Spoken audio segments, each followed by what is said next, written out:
Summer here with the Pine River Library. We're here reading Into the Wild by Erin Hunter. This is part of her Warrior Cat series, and I'm just down here reading with the horses. So they can be part of bedtime stories too. This is a HarperCollins book, so we really want to thank them in letting us read these chapters and leave them up for you. Like, they've really been wonderful during this pandemic and making it so that we can share our readings virtually since we can't be together in person right now. Chapter 1. It was very dark. Rusty could sense something was near. The young tomcat's eyes, tomcat is male, is a male cat, opened wide as he scanned the dense undergrowth. This place was unfamiliar, but the strange sense drew him onward, deeper into the shadows. His stomach growled, reminding him of his hunger. He opened his jaws slightly to let the warm smells of the forest reach the scent glands on the roof of his mouth. Musty odors of leaf mold mingled with the tempting aroma of a small, furry creature. Suddenly, a flash of gray raced past him. Russell stopped still, listening. It was hiding in the leaves, less than 2 tail lengths away. Rusty knew it was a mouse. He could feel the rapid pulsing of a tiny heart. He swallowed, stifling his rumbling stomach. Soon his hunger would be satisfied. Slowly, he lowered his body into position, crouching for the attack. He was downwind of the mouse. He knew it was not aware of him. With one final check on his prey's position, Rusty pushed back hard on his haunches and sprang up, kicking up leaves on the forest floor as he rose. The mouse dived for cover, heading towards a hole in the ground. But Rusty was already on top of it. He scooped it into the air, hooking the helpless creature with his thorn-sharp claws, flinging it up in a high arc onto the leaf-covered ground. The mouse landed dazed, but alive. It tried to run, but Rusty snatched it up again. He tossed the mouse once more, this time a little further away. The mouse managed to scramble a few paces before Rusty caught up to it. Suddenly, a noise roared nearby. Rusty looked around, and as he did so, the mouse was able to pull away from his claws. When Rusty turned back, he saw it had darted in the darkness among the tangled roots of a tree.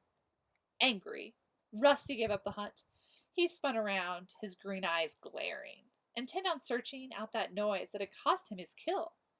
The sound rattled on, becoming more familiar. Rusty blinked open his eyes. The forest had disappeared. He was inside a hot and airless kitchen, curled in his bed. Moonlight filtered through the window, casting shadows on the smooth, hard floor. The noise had been the rattle of the hard, dried pellets of food as they were tipped into the dish. Rusty had been dreaming. Lifting his tail, he rested his chin on the side of his bed. His collar rubbed uncomfortably around his neck. In his dream, he had felt fresh air ruffling the soft fur where the collar usually pinched. Russell rolled onto his back, savoring the dream for a few more moments. He could still smell the mouse. It was the 3rd time since the full moon that he'd had that dream, and every time the mouse had escaped his grasp. He licked his lips. From his bed, he could smell the bland odor of his food. His owners always refilled the dish before they went to bed. The dusty smell chased away the warm scent of his dream. But the hunger rumbled on in his stomach, so Rusty stretched the sleep out of his limbs and padded across the kitchen floor to his dinner. The food felt dry, tasteless on his tongue. Rusty reluctantly swallowed one more mouthful. Then he turned away from the food dish and pushed his way out through the cat flap, hoping that the smell of the garden would bring back the feelings from his dream. Outside, the moon was bright. It was raining slightly. Rusty stalked down the tidy garden, following the starlit gravel path, feeling the stones cold and sharp beneath his claws. He made his dirt beneath a large bush with glossy green leaves and a heavy purple flower. Their sickly sweet scent cloyed the damp air around him. It curled his lips to drive the smell out of his nostrils. Afterwards, Rusty settled down on top of one of the posts in the fence that marked the limits of his garden. It was a favorite spot of his, as he could see right into the neighboring gardens, as well into the dense forest on the other side of the garden fence. The rain had stopped.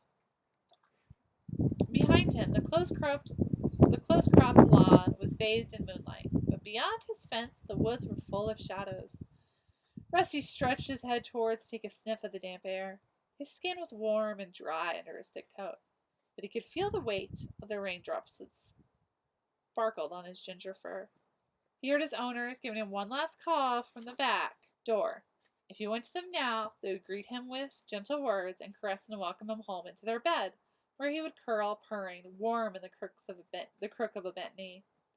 But this time, Rusty ignored his owner's voices and turned his gaze back to the forest.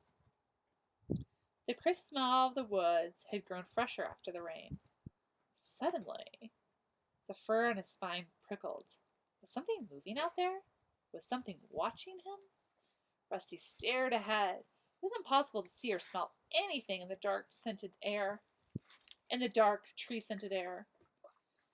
He lifted his chin boldly, stood up, and stretched, one paw gripping each corner of the fence post as he straightened his legs and arched his back. He closed his eyes. He breathed in the smell of the woods once more. It seemed to promise him something, tempting him onward into the whispering shadows. Tensing his muscles, he crouched for a moment, then he leapt lightly down into the rough grass on the other side of the garden fence. As he landed, the bell on his collar rang out through the still night air. "Where are you off to, Rusty?" meowed a familiar voice behind him. Rusty looked up. A young black and white cat was balancing ungracefully on the fence.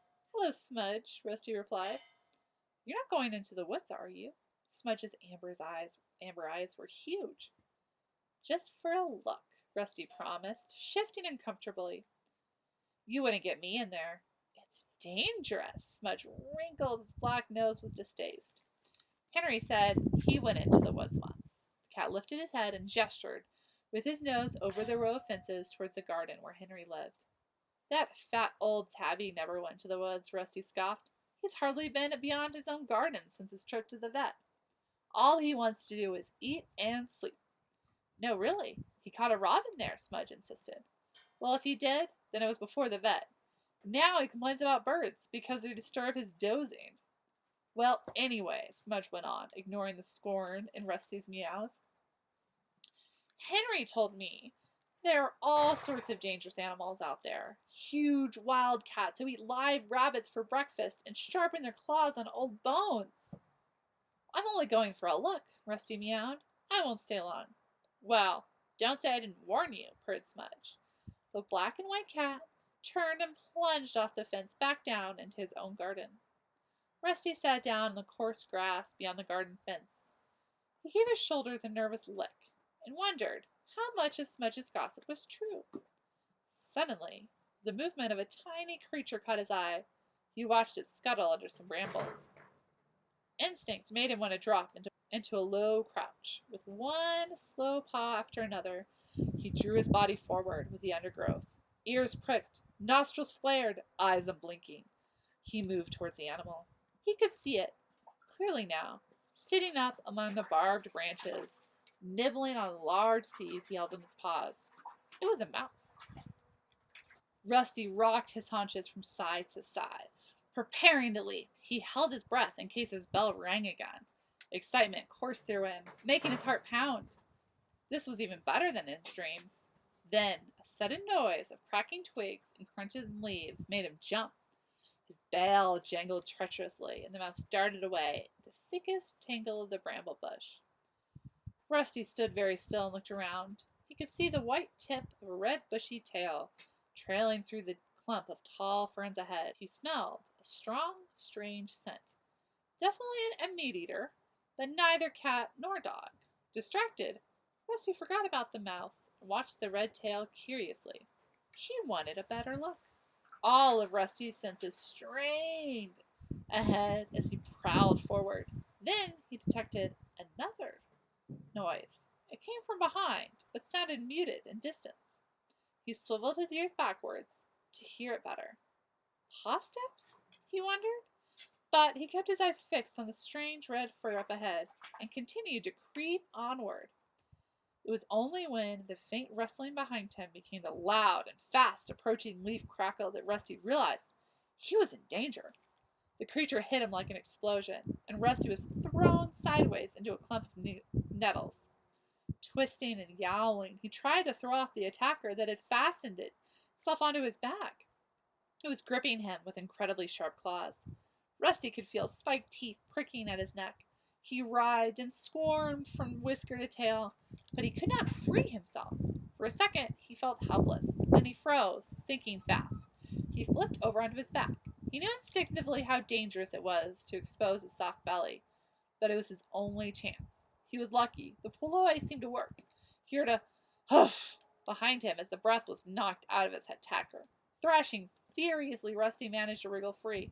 Without looking back, he sprinted towards his home. Behind him, a rush of paw steps told Rusty his attacker was giving chase. Even though the pain from his scratches stung beneath his fur, Rusty decided he'd rather turn and fight than let himself be jumped again. He skidded to a stop, spun around, and faced his pursuer. It was another kitten, with a thick coat of shaggy gray fur, strong legs, and a broad face. In a heartbeat, Rusty smelled that it was a Tom, and sensed the power in those sturdy shoulders beneath the soft coat. When the kitten crashed into Rusty at full pelt, taken by surprise by Rusty's turnabout, it fell back into a dazed heap. The impact knocked the breath out of Rusty, and he staggered. He quickly found his footing and arched his back, puffing out his orange fur, ready to spring onto the other kitten. But his attacker simply sat up and began to lick a forepaw. All signs of aggression gone. Rusty felt strangely disappointed. Every part of him was tense, ready for battle. "Hi there, kitty pet," meowed the gray Tom cheerily. "You put up quite a fight for a tame kitty." Rusty remained on tiptoe for a second, wondering whether to attack anyway. Then he remembered the strength he had felt in the kitten's paws when he had pinned him to the ground. He dropped onto his pads, loosened his muscles, and let his spine unbend.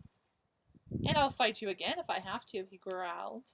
"I'm Graypaw, by the way," the gray kitten went on, ignoring Rusty's threat. "I'm training to be a ThunderClan warrior." Rusty remained silent. He didn't understand what this gray what's-it was meowing about, but he sensed the threat had passed. He hid his confusion by leaning down to lick his ruffled chest. "What's a kitty pet like you doing out in the woods? Don't you know it's dangerous?" asked Graypaw. "If you're the most dangerous thing the woods has to offer, then I think I can handle it," Rusty bluffed. Graypaw looked up at him for a moment, narrowing his big yellow eyes. "Oh, I'm far from the most dangerous. If I were even half a warrior, I'd have given an intruder like you some real wounds to think about." Rusty felt a thrill of fear at these ominous words. What did this cat mean by intruder? "Anyway," meowed Graypaw, using his sharp teeth to tug a clump of grass from between his claws, "I didn't think it was worth hurting you. You're obviously not from one of the other clans." "Other clans?" Rusty echoed, confused. Graypaw let out an impatient hiss. "You must have heard of the warrior clans that hunt around here. I belong to the Thunder Clan. The other clans are always trying to steal prey from our territory, especially Shadow Clan. They're so fierce they would have ripped you to shreds. No questions asked." Graypaw paused to spit angrily and continued. "They come to take prey that is rightfully ours. It's the job of the Thunder Clan warriors to keep them out of our territory. When I finish my training, I'll be so dangerous, I'll have the other clans shaking in their flea-bitten skins. They won't dare come near us then."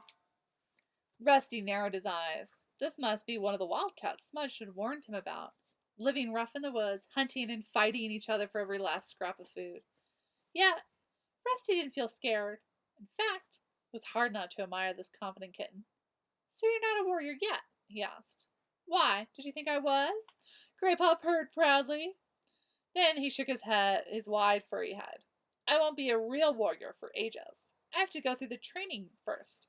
Kids have to be 6 moons old before they even begin training. Tonight is my first night out as an apprentice. Why don't you find yourself an owner with a nice cozy house instead? Your life would be much easier," Rusty meowed. "There are plenty of housefolk who'd take in a kitten like you. All you have to do is sit where they can see you and look hungry for a couple of days." "And they feed me pellets that look like rabbit droppings and soft slop," Graypaw interrupted. "No way. I can't think of anything worse than being a kitty pet. They're nothing but two-legged toys." Eating stuff that doesn't look like food, making dirt in a box of gravel, sticking their noses outside only when the two legs allow them. That's no life. Out here it's wild, and it's free. We come and go as we please. He finished his speech with a proud spit, then meowed mischievously. Until you've tasted a fresh killed mouse, you haven't lived. Have you ever tasted mouse? No, Rusty admitted, a little defenseless. Not yet. I guess you'll never understand, Graypaw sighed. You weren't born wild. It makes a big difference. You need to be born with warrior blood in your veins, or to feel the wind in your whiskers. Kitties born into two-legged nests could never feel the same way. Rusty remembered the way he had felt in his dream. That's not true, he mewed indignantly. Graypaw did not reply. He suddenly stiffened, mid-lick, one paw still raised, and sniffed the air. I smell cats from my clan, he hissed. You should go. They won't be pleased to find you hunting in our territory. Rusty looked around, wondering how Graypaw knew any cat was approaching. He couldn't smell anything on the leaf-scented breeze, but his fur stood on end at the note of urgency in Graypaw's voice. Quick! Hissed Graypaw. Again, run! Graypaw prepared to sprint into the bushes, not knowing which way was safe to jump. It was too late. A voice meowed behind him, firm and menacing. What's going on here? Rusty turned to see a large gray she-cat strolling majestically out from the undergrowth. She was magnificent. White hair streaked her muzzle, and an ugly scar parted the fur across her shoulder. But her smooth gray coat shone like silver in the moonlight. Blue Star! Beside Rusty, Graypaw crouched down and narrowed his eyes. He crouched even lower when a second cat, a handsome golden tabby, followed the gray cat into the clearing. You shouldn't be so near a two-legged place, Graypaw, he growled, the golden tabby angrily narrowing his green eyes. I know, Lionheart, I'm sorry. Graypaw looked down at his paws. Rusty copied Graypaw and crouched low to the forest floor, his ears twitching nervously. These cats had an air of strength. He had never seen from any of his garden friends. Maybe what Smudge had warned him about was true. Who is this? Asked the she-cat. Rusty flinched as she turned her gaze on him. Her piercing blue eyes made him feel even more vulnerable, exposed. He's no threat, Graypaw meowed quickly. He's not another clan warrior, just a two-legged pet from beyond our territory. Just a two-legged pet. The words inflamed Rusty, but he held his tongue. The warning look in Blue Star's stare told him that she had observed the anger in his eyes, and he looked away. This is Blue Star, the leader of my clan, Graypaw hissed to Rusty under his breath, and Lionheart. He's my mentor. Which means he's training me to be a warrior. Thank you for the introduction, Graypaw, meowed Lionheart coolly. Blue Star was still staring at Rusty. You fight well for a two-legged pet, she meowed. Rusty and Graypaw exchanged confused glances. How could she know? We've been watching you both, Blue Star went on, as if she read their thoughts. We wondered how you would deal with an intruder, Graypaw. You attacked him bravely. Graypaw looked pleased at Blue Star's praise. Sit up now, both of you. Blue Star looked at Rusty. You too, kitty pet. He sat up immediately and held Blue Star's gaze evenly as she addressed him. You reacted well to the attack, kitty pet. Graypaw's stronger than you, but you used your wits to defend yourself, and you turned to face him when he chased you. I've not seen a kitty pet do that before. Rusty managed to nod his thanks, taken aback by such unexpected praise. Her next words surprised him even more. I've been wondering how you would perform out here, beyond the two-legged place. We patrol this border frequently, so I've often seen you sitting on your boundary, staring out into the forest. And now, at last, you have dared to place your paws here. Blue Star stared at Rusty thoughtfully. You do seem to have a natural hunting abilities. Sharp eyes. You would have caught that mouse if you'd not hesitated so long. Really? Rusty stammered. Lionheart spoke now. His deep meow was respectful but insistent. Blue Star, this is a kitty pet. He should not be hunting in ThunderClan territory. Send him home to his two legs.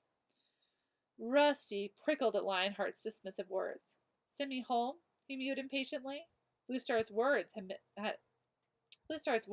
him glow with pride. She'd noticed him. She'd be impressed by him. But I've only come here to hunt for a mouse or two. I'm sure there's enough to go around. Blue Star turned her head to acknowledge Lionheart's words. Now her gaze snapped back to Rusty. Her blue eyes were blazing with anger. There's never enough to go around, she spat. If you don't live like a soft, overfed life, you would know that. If you didn't live such a soft, overfed life, you would know that. Rusty was confused by Blue Star's sudden rage. But one glance at the horrified look on Gray Paw's face was enough to tell him he had spoken too freely. Lionheart stepped to his leader's side. Both warriors loomed over him now. Rusty looked into Blue Star's threatening stare, and his pride dissolved. These were not cozy fireside cats he was dealing with. They were mean, hungry cats who were probably going to finish what Gray Paw had started. All right, it's into chapter 1. Have a good night, everybody. I'll see you back here again next week. Bye.